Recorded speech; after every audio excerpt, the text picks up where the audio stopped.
Welcome to Moments with Marianne. I'm so delighted we're spending this time here today. We have a very empowering show coming right up with special guest Rachael O'Meara, and she's here today to share with us her new book, Pause, Harnessing the Life-Changing Power of Giving Yourself a Break. Now, Rachael is a transformational leadership coach and speaker who assists others to fulfill their potential. She's a senior account executive at Google and also hosts authors who have meaningful messages about mindfulness and emotional intelligence for the Talks at Google YouTube channel. Her book, Pause, was named one of 2017's top business books for your career and was featured in the New York Times and the Wall Street Journal. So let's welcome to the show, Rachael O'Meara. Hello, Marianne. Welcome. It's great to be here. Oh, what a pleasure it is to have you here, and I love that we get to talk about your new book, Pause.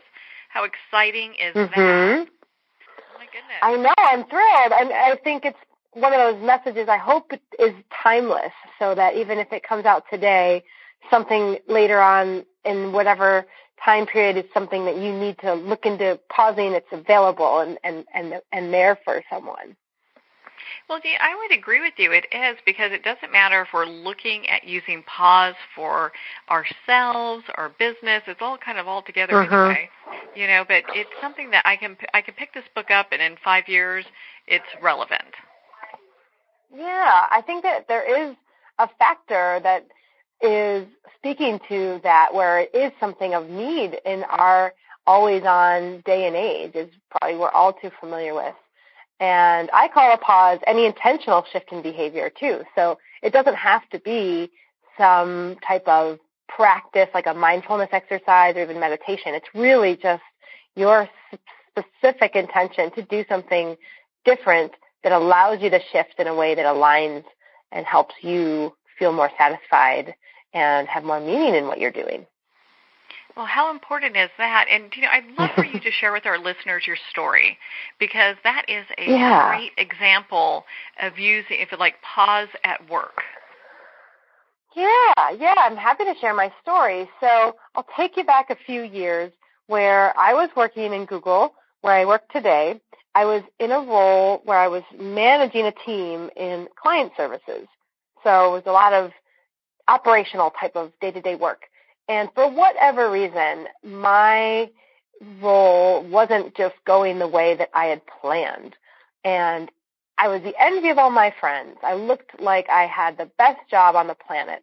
And yet I just felt miserable. And what was going on was I felt like I couldn't get it right in terms of just meeting expectations from my manager and the team. And it wasn't for a lack of effort, but I was told things like I didn't have executive presence, or I wasn't communicating effectively up, down, and across the organization. I wasn't specific enough with details that I needed to provide in those operational reports in this new team that was getting built. So I just felt like I was in a mental tailspin. And I don't know if anyone can relate who's listening, but I really wasn't sure what to do. But I knew this wasn't the way that things possibly could be at their best. And I just didn't know what to change or fix. And one day, my manager sat me down, and she just really laid it out for me and said, I don't know if this is the right role for you, Rachael. You might want to consider doing something else. And so I was faced with that dilemma, and the following day, I reached out to a couple of girlfriends of mine, and I gave them my dilemma, and one of them actually mentioned, doesn't Google have a leave of absence program? And it was like this light bulb went off, where I hadn't thought of that because I was in my mental stressed out position and not really thinking big, where that's how we kind of tend to get if we are in overwhelm or stress. We feel very tunnel visioned. And so I researched it online in our own internal internet, and sure enough, there was. And so I prepared a case for myself. I'd been at the company for a while, and the following day I came in to Google and had the meeting to say that I thought this an unpaid break would be something that I would benefit from, and gave the reasons why. So fortunately for me, my manager and human resources approved my my plan, and I know that's also very privileged. Only 14% of companies globally offer any kind of paid or unpaid leave, and there's actually only 4% that offer paid leave. And I ended up changing, was starting to plan my 3 months that I would take, where I knew if I had just gone into something else directly, I was pretty sure I was going to just be repeating the same patterns, kind of that analogy of showing up with just different clothes on, but the same job. And I didn't want that. I just knew that couldn't be possibly how good things could get. And in that break, so I took this 3-month unpaid break, I didn't really focus on the things I would typically do, like go travel or spend my time doing cool things that I think I would benefit from, or even a course or something. I actually chose to just be present and learn about myself. And by that I mean I looked at what my strengths were. I did the Strength Finder 2.0 assessment, which is available to all of us still through the Gallup poll. And I looked at really what were my biggest fears, because I felt like maybe this wasn't the role for me, and I was really kind of scared to look at that and kind of facing who I could become. And so I did these kind of exercises during these 3 months, and I did return to Google, but I actually looked for a role only in the sales organization. So today I'm actually in that, based on the strengths that I knew I was a good networker and a communicator. And I was also validating this with colleagues and trusted friends of mine, who I would ask them, like, I'm not really sure if I know what I'm good at anymore. What do you think I'm good at? And I would get these affirmations, which were actually at the time, little did I know it, were really helpful and supportive for me. So that's a little bit about my story. And then I also started helping others learn about emotional intelligence. I hadn't had any training in that, but while I came back, I actually started hosting speakers at Google as a volunteer opportunity, and one of them invited me to their training in Chicago, Judith Wright, who's now my mentor, and I'm a student studying that. And I also have written this book, which is really all of the things I wish I'd known back then, because I've learned all of these things in emotional intelligence and really how to tune in and be more self-aware. And if I had had any of these tools, which are in the book, then I'm pretty sure I wouldn't have gotten myself into a jam where I felt like I had to take this longer break. And so that's my mission with the book, is really helping people all over understand that they can create a mindset of pause or an intentional shift in behavior. And it doesn't have to be some long break or wait until you're actually burned out. It could be something that you can take on daily and integrate for really sustaining yourself in a way that works for you. And that's what pause is all about. Well, and how powerful is that? Because, a lot of times we get into different company positions or roles where either we've trained for it or, it's something that we kind of fall into. And be happy maybe or maybe not. And to be able to step back and look at really what serves us, I mean, what a powerful example that is. Yeah, thank you. I like I said, I didn't really know at the time this is what would become a book or anything like that, but I kind of thought I can't be the only person who has felt the overwhelm or stress of a role and then done something different. And I think in our world, in the Western culture, it's almost like not talked about, or there's some shame around it when you want to take a break.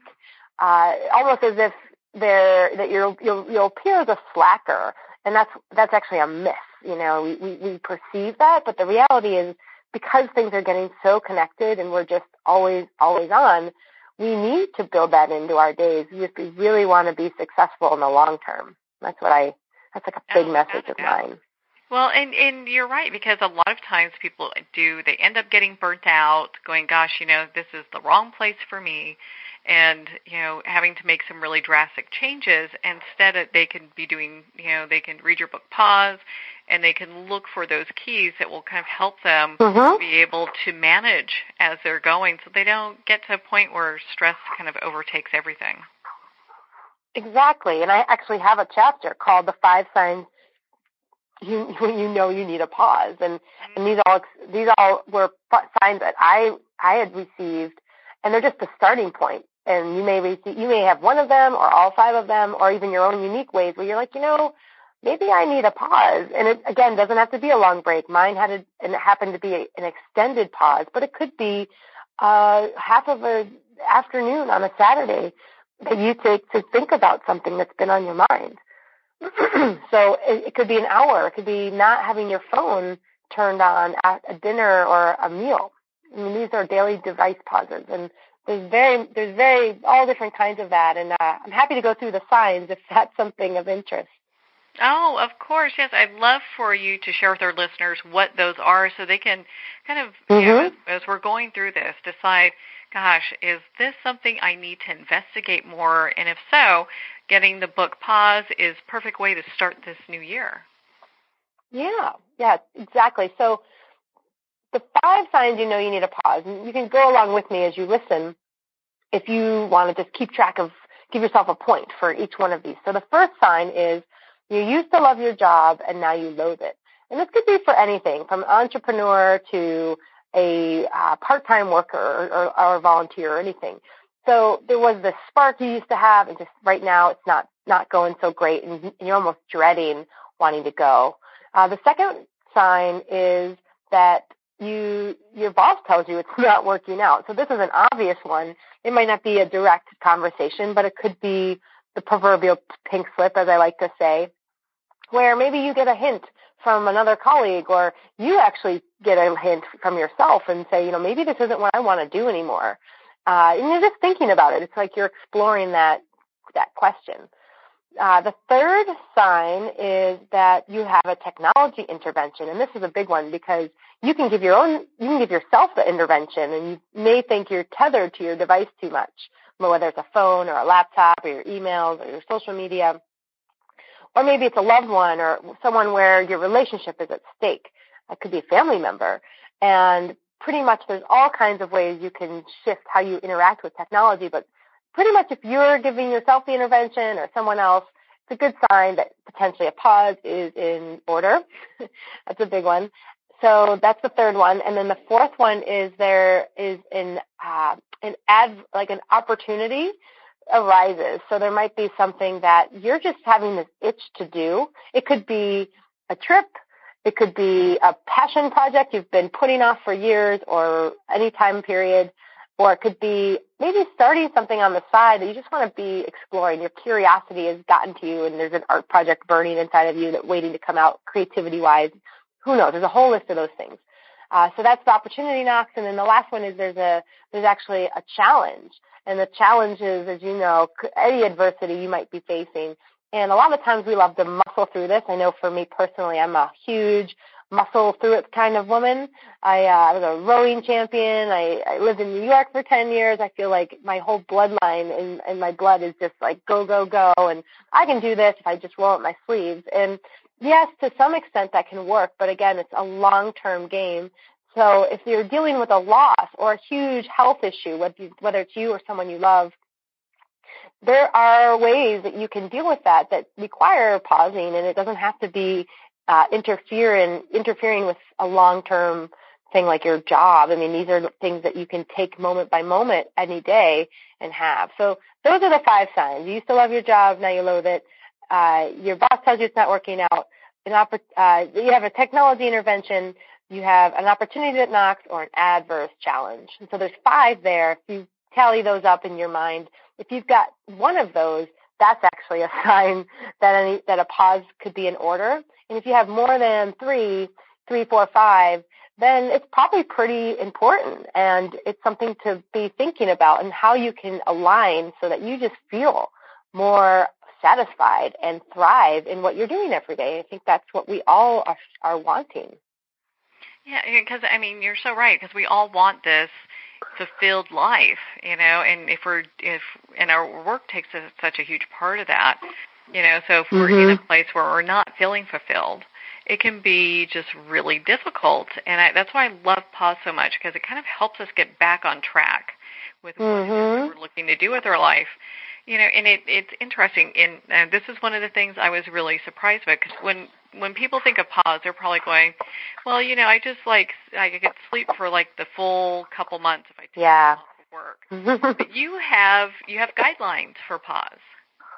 I do have guidelines for pause, and that's the thing. It's almost like a catch-22 where you think if I throw my feet up on the couch and tune into Netflix, that's a pause.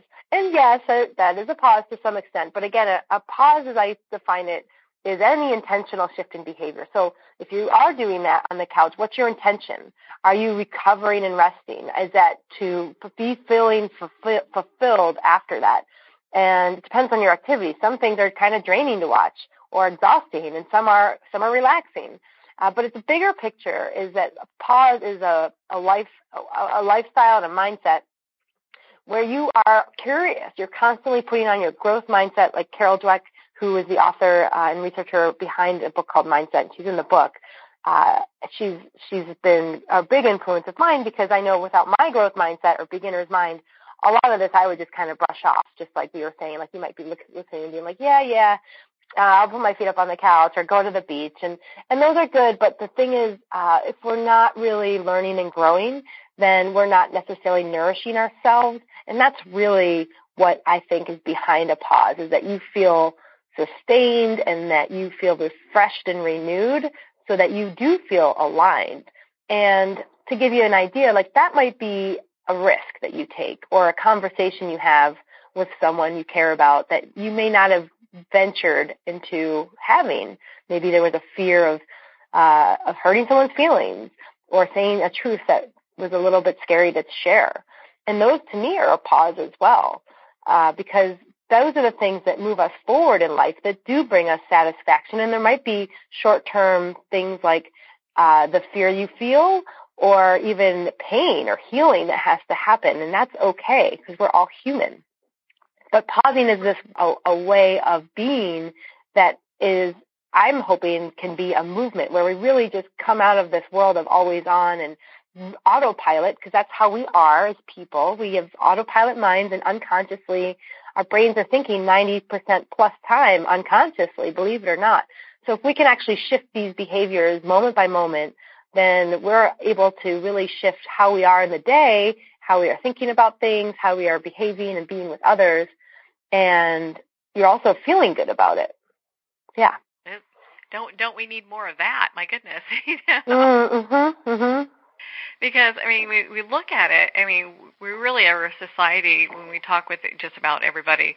I mean, they're stressed, they're overstressed, they're feeling very pressured, and to be able to get a place where you can kind of de-stress on a daily basis, because I love how you can use pause daily. It's beneficial for people just to, kind of get into a place where they're being a little bit more themselves as opposed to feeling like they're being chased by wolves, Yeah, and I actually have a bunch of suggested daily pauses that I think are great to do no matter where you are. They don't require potentially finances and money, time or activity. It's actually about what you create for yourself. And one pause, if you are interested, I can share a few. That might be helpful. Yeah, so there's a few, and one is just my favorite go-to called the belly breath pause. You can probably imagine what this is, but anyone who's listening here with us, I invite you to join us where you sit up straight. Maybe you're driving or just walking and you've got your feet on the ground, your legs uncrossed, your arms uncrossed, and if you can close your eyes. You don't have to, but you can lower your gaze and kind of soften it so that it's very peripheral and you're not really focused. So if you go ahead and take one hand and put it on your diaphragm or your heart, and to take one breath, inhaling through your nose, exhaling through your mouth. And go ahead and remove your hand, open your eyes, blink a few times, and that's really one pause. Like that is a daily pause you could do anytime. And maybe one breath isn't enough to get you there this time, but it's a start. And that's how change happens, is little baby steps. So a belly breath pause is a great way to go. No matter where you are, you always have your breath. We all know how to breathe. It's just bringing a conscious breath into your day. That's just one, and that's easy. You can build up to 10 breaths is my invitation there if anyone feels like they liked that. Another one is you can do something. I think a lot of times people think it takes a lot of time where you might want to be doing something else. And I actually disagree with that, because I think one of my mentors, her favorite quote is, if you feel like it's a waste of time, then do you feel like you have time to feel like crap? And I love that, because it's probably something we don't want to feel. So mindfulness, where that's a big buzzword right now, but really all that is bringing attention to what you're doing. So if you do an activity you already do, it might even be walking down a hallway, or getting the mail, or eating a meal, sipping a cup of tea, to brushing your teeth, washing your hair. These are all things that we do day to day, and sometimes we're just mindless in it. But if you actually bring focus to the five senses, so what do you see, what do you feel, what do you hear, what do you touch, what do you smell, that is activating different parts of your brain and helps to bring you into the real present moment, the here and now.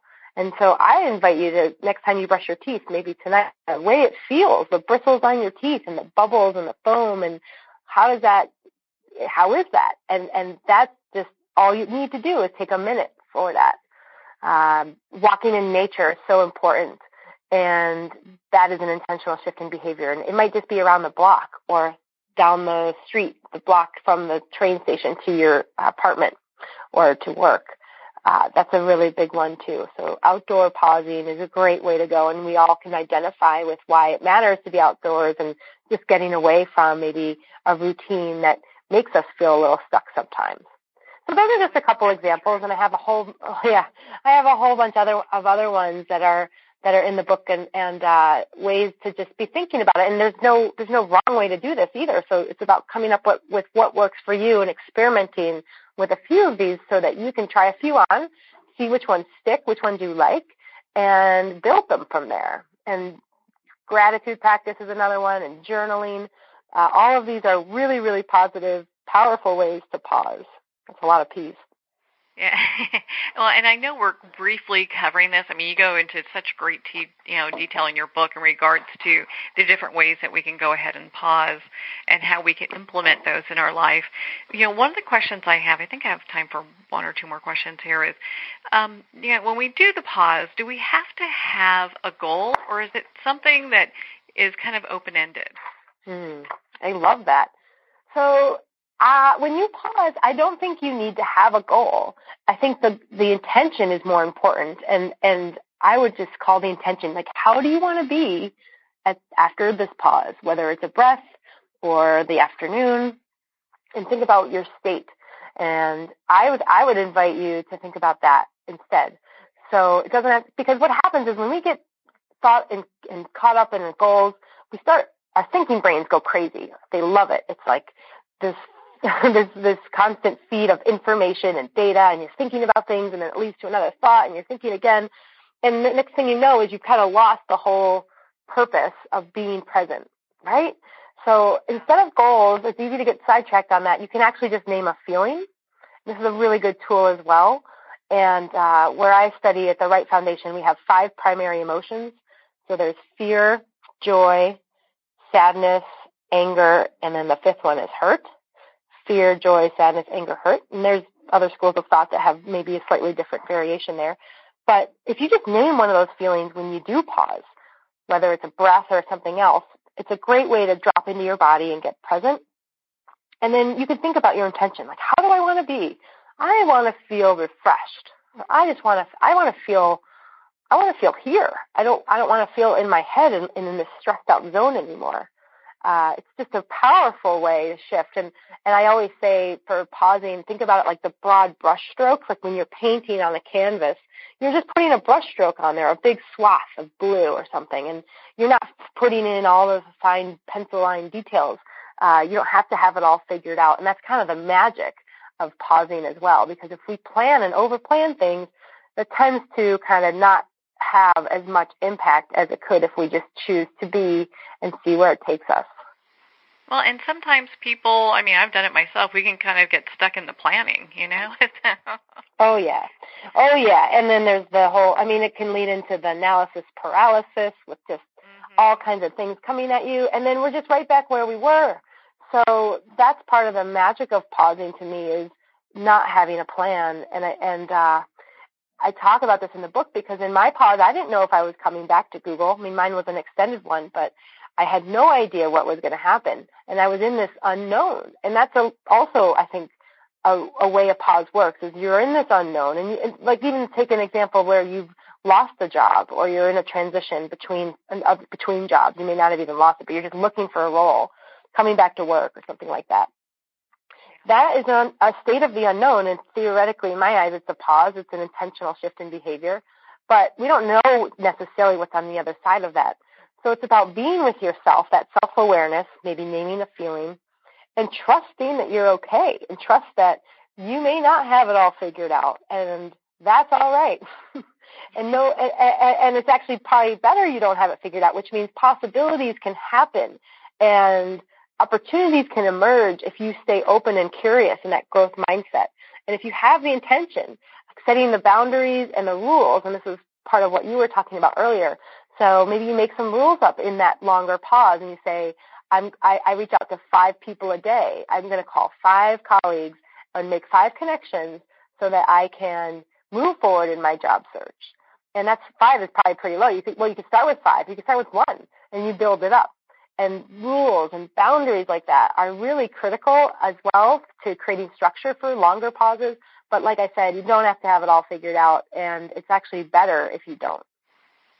Well, and I think that's perfect, because that way your pause doesn't end up being, going comatose, watching, doing some binge on some series, Exactly, yeah. And then we get lost in that too, right? We're like sucked in. I know I'm a big culprit of binge watching, and we all love it. It's like we get hooked into an episode, and then there's the next hook for the next episode, and we want to watch. And I mean, we're kind of looped in.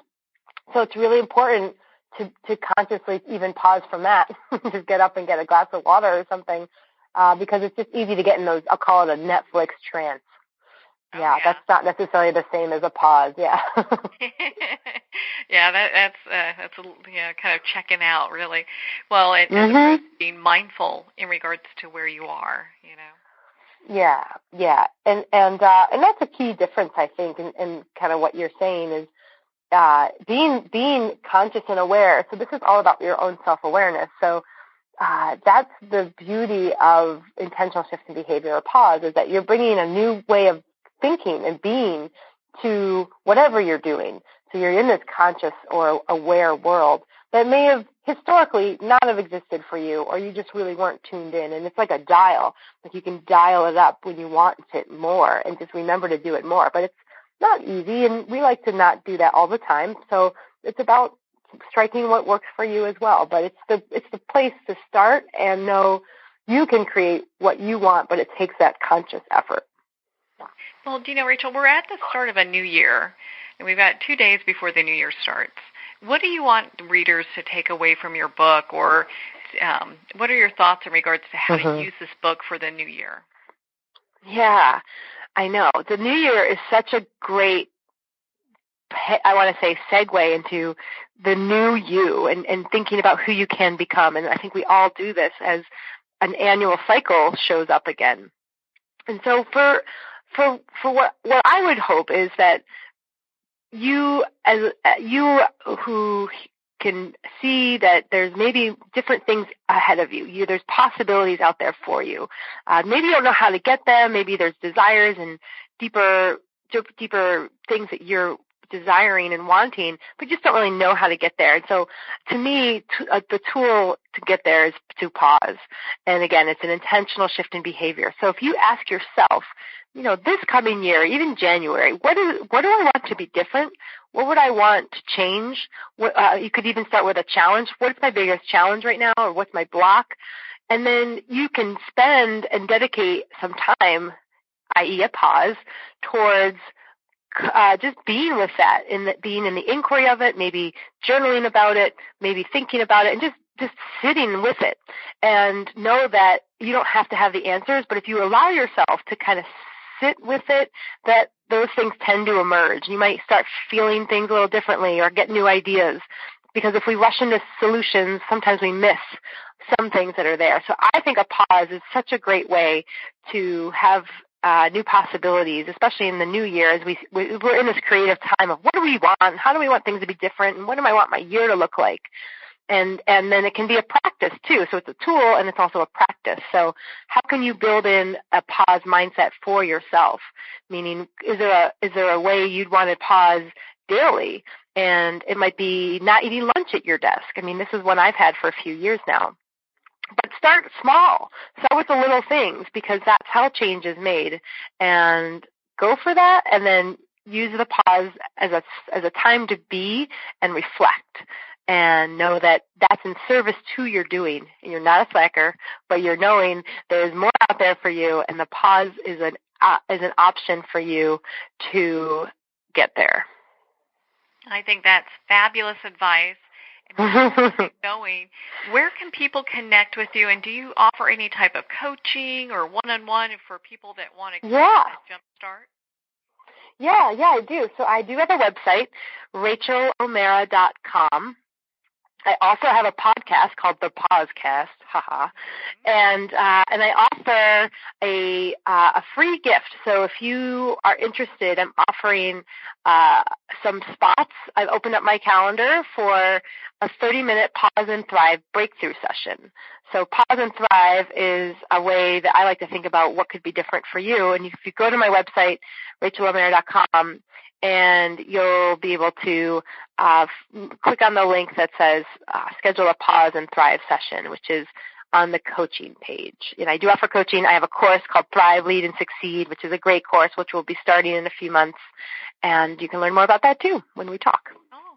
Well, Rachael, thank you so much for taking the time not only to share your wisdom and insights with us today, and, of course, your just compelling story, but also your book, Pause. We really appreciate it.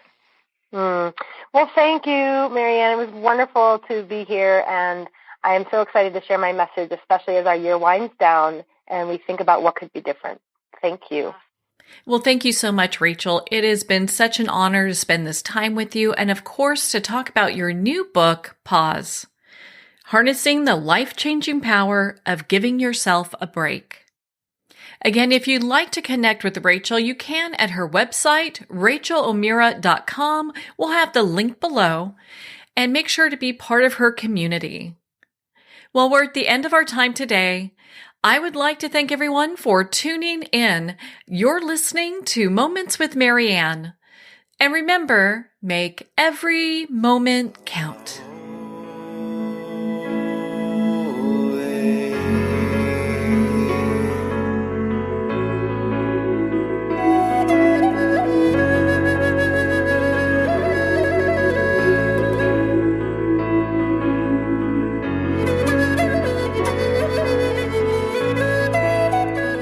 In a single moment, your life can change. Moments with Marianne is a transformative hour that covers an endless array of topics with the best of the best. Her guests are leaders in their fields, ranging from inspirational authors, top industry leaders, and business and spiritual entrepreneurs. Each guest is gifted and a true visionary, a recognized leader in her own work, and while teaching others to develop, refocus, and grow, Marianne will bring the best guest and sometimes a special surprise. Don't miss this. You never know just which moment will change your life forever. Moments with Marianne airs every Sunday, Monday, Thursday, and Friday at 8 p.m. Eastern and 5 p.m. Pacific Time.